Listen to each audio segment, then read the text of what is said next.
taking my youth years to understand and educate myself about finances. So I keep thinking that no, I just have to make 100k. Point number 3.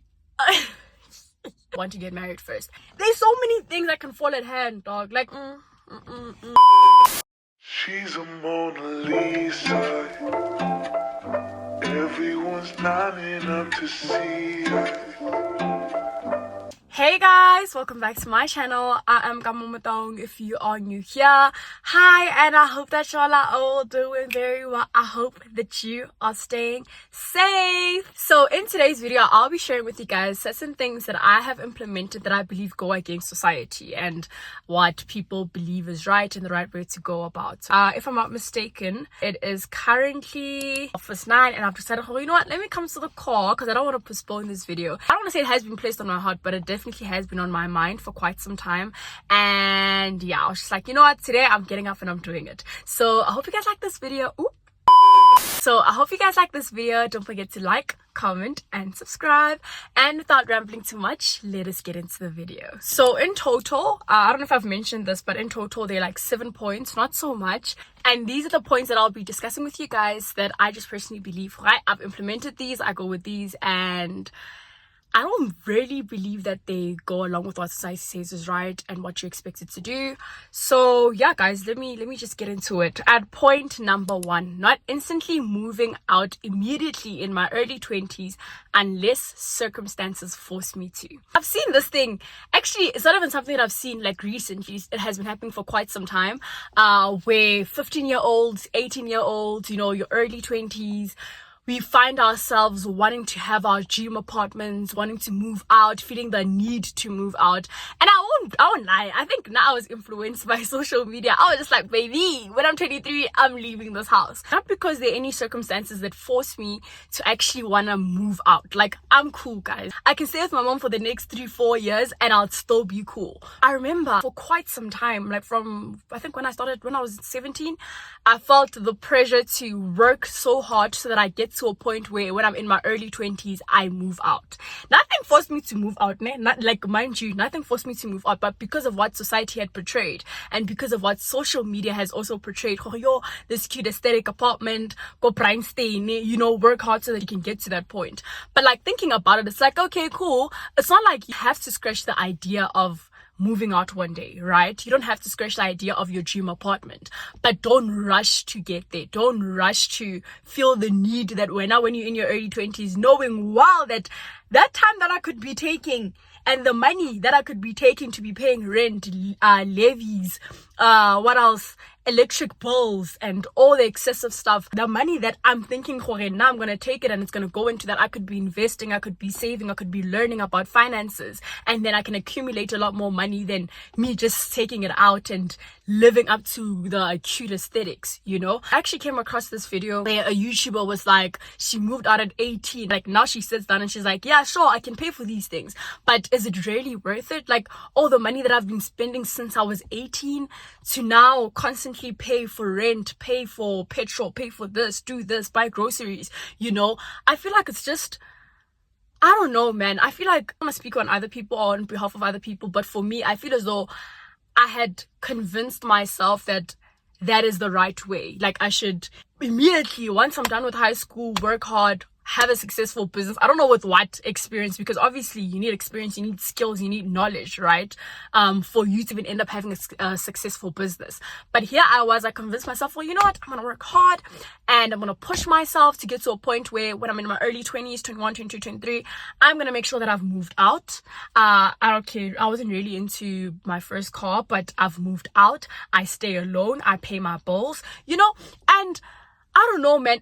It's a high expectation. Not that there are people that aren't living like this, but for somebody like me, it's like, hey, yo, come down, girl, come down. Don't scratch out the wish, don't scratch out the idea, but find ways to accumulate a lot more money that you could rather use to build a foundation for yourself, instead of now taking that very same money and now going to spend it on rent. And then now whilst I'm paying rent, my landlord is making money off of me, you know? So it's just like, I don't know, man. I feel like it's one of those things that society portrays as good and what we should do, but like now thinking about it, don't rush moving out unless circumstances force you, unless things aren't going good at home, you know, unless there's drama and there are problems and you can't really get to your goals because of the environment, you know, a toxic environment, then in that way work hard to move out. However, if like you just like me and you cool, like you cool at home, right? Don't feel any pressure to want to now move out. Don't put so much pressure on yourself to believe when you're 18 and 20 because YouTube is paying you and because you're making money out of content. Now you believe you're supposed to move out, find an aesthetic apartment, move from apartment to apartment, flat to flat, just to maintain the lifestyle that you've already created for yourself, you know? That's something that I wanted to put out. That is like point number one, that I was just like, baby, all that money that I could be taking for rent, I'm fine. Let me rather save and invest that money. Let me rather find ways to learn about finances and learn about ways that I can accumulate more money with the money that I already have, you know? So yeah, that is point number one. Moving on to point number two. Okay guys, I'm not wearing my glasses, so I have to read it out. But taking my youth years to understand and educate myself about finances so that I can build a foundation for myself, right? So this basically kind of goes hand in hand with point number one, but point number two, I thought like let's start with the financial side of things. I believe that it's important that at this period of time, or your early 20s, your late teens, that's where you need to learn about finances. Sometimes it's not about how much you make, but how you control your money. That's what I stand on. That's what I believe. We keep thinking that no, I just have to make 100k, I just have to make 1 million, I just have to make 500k for me to get to where I need to be. But darling, that money will go right in front of you. Have you seen where I blew it? Have you seen the people where I blew it? You know, it basically also shows you as long as you lack control and you don't know how to control your finances, Chaldela will pass by you just like this. It will literally just pass by you. And you'd question what happened. Some people even believe they've been bewitched. No. Learn about finances, build your credit score, like learn about these things, you know? Like I feel as though sometimes you don't take things like that seriously up until you put under circumstances where now you have a lot of debt, you have to pay this person, you have to do this, you have to do that, and then you feel as though the water is here when you are just beneath the water, you know, you're drowning. So I believe as though just learn about finances, read books, educate yourself, find podcasts that educate people about finances and how you can implement certain habits so that you know how to control your money correctly. You know, I believe that's something that it's a skill. I feel as though it's a skill that can be learned, and once you master it, money won't be like a hassle, money won't be a taboo topic, money won't be so far-fetched, you know. Just learn how to control it. There is a book that I was reading, The Rich Dad Poor Dad, where the rich dad was telling the child, it's okay, go to school, but learn about finances. And for me, I feel as though I'm glad that I had been given an opportunity where I can learn about finances, you know, but we'll get into that, in my vlogs and stuff. But I believe as though it's important to put yourself in positions or to put yourself out there where you can learn about money. Learn about it, don't make it something that is taboo, because at the end of the day, we need it and we use it almost every day. So that is point number two. Point number three. I don't know if I should say this. Okay, this is something that I don't have control over. This is all upon the Lord. But in me believing, in me working on my relationship with God, and in me building a intimate relationship with God, if God decides, okay girl, you will find the love of your life, the rib that a woman was formed from, you know, if God really has it in his plans for me, then I want to stand strong on marriage. And I don't know if I should share this, because it's like I'm putting it out there. I can't be fumbling now, but it's something that I also stand on outside of social media, right, where I want to get married first. At first, like, people that know me will tell you, Kamkhalo had nothing to do with marriage, don't tell me about marriage, or hey, don't tell me about settling down, don't tell me about men. But I've realized how society has convinced many of us to think that we don't need men. And sure, to a certain extent, you know, but I feel as though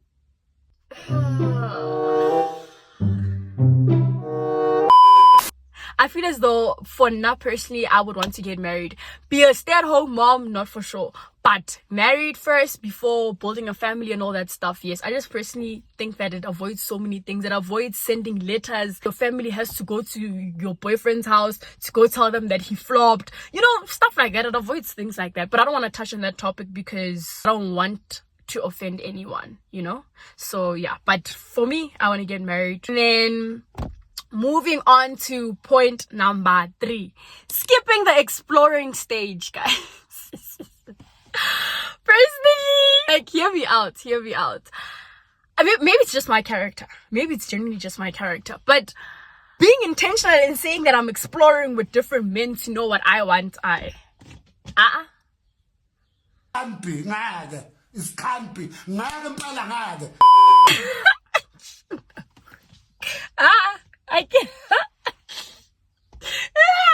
Taking the time to say, you know, I'm texting Tabo, I'm texting this person, I'm speaking to that person, just so that I know what I want and I'm exploring. Or maybe for now, I don't make it something that is intentional. If there's something that comes into my life, then yes, I will now close away the idea of getting to know anyone, because now I'm not exploring. But I don't want to swear, but the exploring stage, I'm still exploring. I'm with this guys. First of all, with us women, there's so many things that can fall at hand, dog. Like, there's so many things that can happen.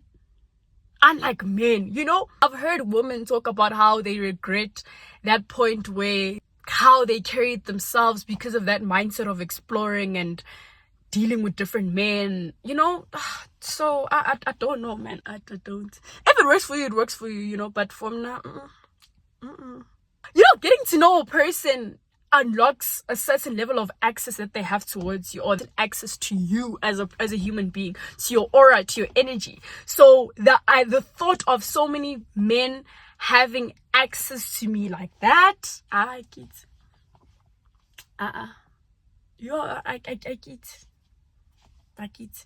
but yeah, I can't even utter out like anything. I just stand on that. I just stand on that. So like I said, rather get married first, right? I'm not closing the idea of getting to know a person, but I am not now intentionally saying that I'm gonna know this person and that person and that person and that man that comes my way. No, I just believe that there's a lot more value to not being that accessible, you know. I don't know, that's just me. Anyways, moving on to point number 5. So guys, this is based on Christianity. If you're not a Christian, you can skip on. I'll probably insert it on the screen to where you can probably continue with this video. But if you're a Christian, please hear me out. Guys, I personally believe that it is important that we remember that as Christians, it's not just us living for ourselves. Because I've seen that society normally portrays this thing that we're supposed to do things for ourselves. It's very important that as Christians, we remember that we aren't supposed to be self-centered. As much as the world illustrates that it's perfectly okay to be self-centered, it's important that as Christians we remember that our main purpose is to come save God's souls and harvest in God's kingdom. I believe that at the rate that we're going in Jesus society and what's portrayed, it's all about me.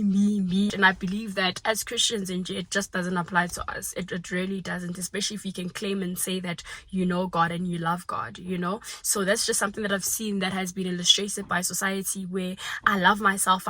It's not wrong to love yourself, but I love myself. I have confidence in myself. I believe in myself. Well, else initially, if you read the Bible, God does say that it is important that we love Him, that we believe in Him, that we have faith in Him, not faith in ourselves, that we have confidence in Him, not confidence in ourselves. I'm not gonna lie, it's not easy surrendering like that, especially if you're just like me and you have implemented these things that society says is right. You've implemented them in your life.